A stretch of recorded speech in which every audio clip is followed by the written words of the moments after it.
Hello everyone, welcome back to the channel. In this video I'm going to walk you through how to locate the biggest file in Google Drive. So you want to locate the biggest file or the big file in Google Drive. Here's a quick guide on how to do that. So the first thing you have to do is you have to locate your storage tools at the left hand corner of the screen.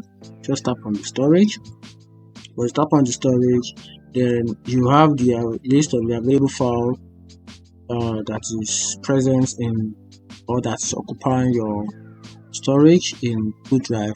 And for you to be able to figure out or locate the big file, you have to come to this side, which is the storage used. Now this is what this option does, is that it starts arranging your storage starting from the biggest file, and that is where you can find the biggest file in your Google Drive.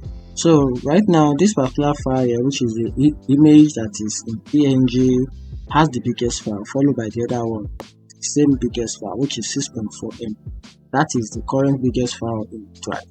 So now if you keep scrolling down, you will notice that the size of those files we have kept decreasing.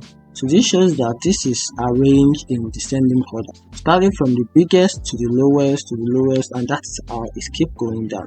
So that is how you can find or locate the biggest file or the big file in your Google Drive. Find this video helpful, turn on the notification button and follow for me. Thank you.